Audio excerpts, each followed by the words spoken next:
3, 2, 1, blast! And her dad went all the way to Australia.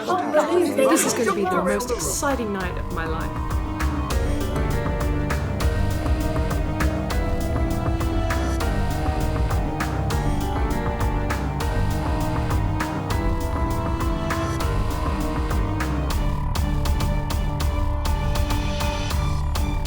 Hello, I'm Stephen Fry, and I'm reading Katrina and Mojo by Kaya C. from Broughton High School.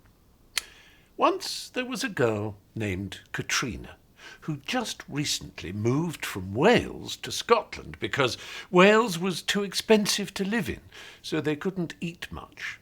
That's when they chose to move to Scotland, because they saw that it was a bit cheaper to live there. Once they came to Scotland, they went to look for a flat, and they found one with one small bedroom and a tiny kitchen connected with a little living room. Soon they settled in the flat. Katrina started school, and everyone was just ignoring her, like she was no one. Then she found out who was the most popular. Flora, the popular one, said she had gone to space, and her dad went all the way to Australia just to get her the dress she wanted. Everyone actually thinks she went to space, but because Katrina doesn't get a decent amount of food, she couldn't even imagine how much it would cost. Everyone started to bully Katrina because she didn't have cool and expensive clothes or designer bags. They started giving her horrible and mean names like Stupiarina or Dumb Katrina and other horrible names. When she came home, she locked herself in one room that actually had a door and burst into tears. Her parents came and heard her crying and tried to open the door, but instead accidentally broke the door handle. The house wasn't strong at all. Anyway, Katrina slowly stopped crying and went to sleep. As for her parents, they said they would talk to her in the morning and fell asleep on the floor. When the sun rose, Katrina woke up and remembered that she had to go to school. She was an absolute mess. As soon as she came out of the room, she saw her parents sleeping there, so she quietly tiptoed to get her small bag and went to school. When she took her bag and was just about to leave, her parents woke up and tried to talk to her, but Katrina just left. At school, no one was calling her names or being mean. She was quite happy, but also confused. Why wasn't she getting bullied? Then she saw this strange-looking person who looked quite poor as well. She was not that happy anymore now that someone else was taking her place of getting bullied. She would rather no one got bullied, but that would never stop, sadly. She decided to help the new kid and went to tell the head teacher. She knew people would be mean to her and call her names, but she couldn't let someone else get bullied because she would feel bad.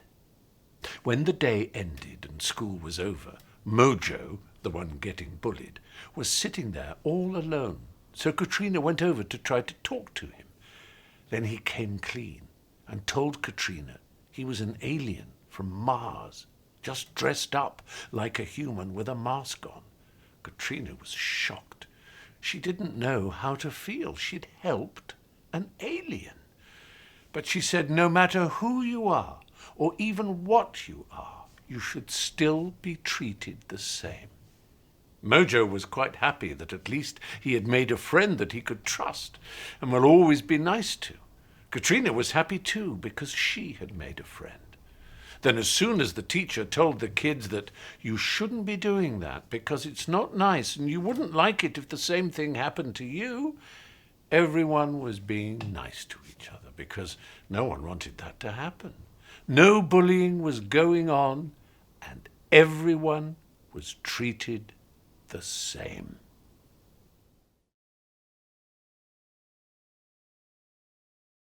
Hello, I'm Simon Bird, and I'm reading the story No Wi-Fi by Dylan H. A boy named Jim always loved to play on his phone and watch TV, but he never knew one night his life would change forever. When he woke up, he was watching the news. When he turned on the TV, on there he saw it. Blue-eyed people aren't allowed Wi-Fi? He ran to the mirror and his jaw dropped. He was blue-eyed. What was he going to do? Jim ran to his mum.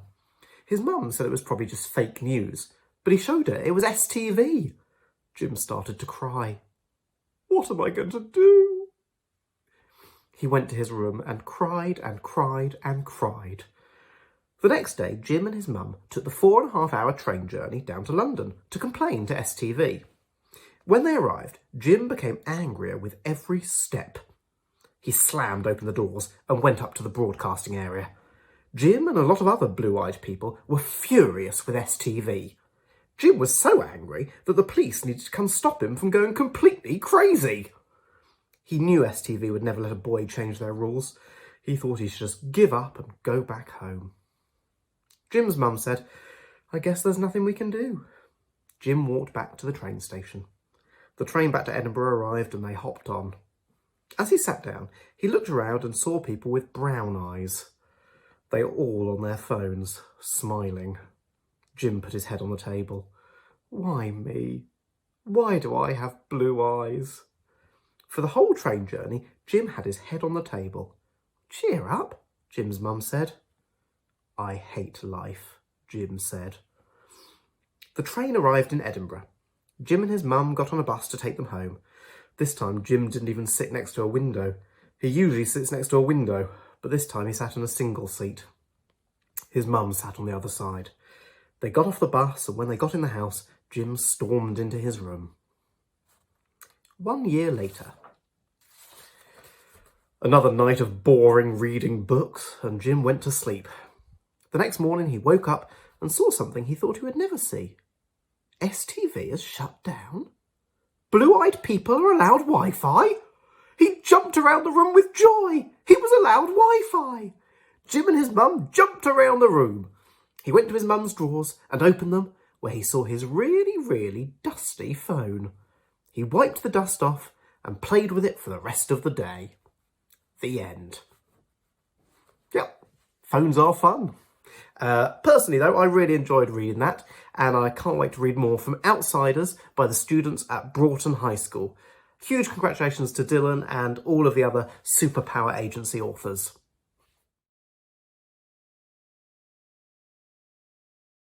The Assassin by Lola G. From the chapbook Outsiders. Stories written by S1 pupils at Broughton High School. I thought it was a normal day. I thought it was, but it wasn't. There was a man standing in my room. I got such a fright. Who is this man? Why is he here? What does he want? Where did he come from? How did he get in? Anyway, I panicked and said, "Good morning, today is a wonderful day." He told me he had an offer for me. I asked him what it was, and he said, "Here is £1 million. Kill your best friend, and it's yours." I was left with the biggest decision of my life. Should I have £1 million and no best friend? Or should I have my best friend and no money? I do love my best friend, but I do love money. I do need money. I'm running low. I don't know what to do. I really don't. At first, I thought it would be easy, but it's really not.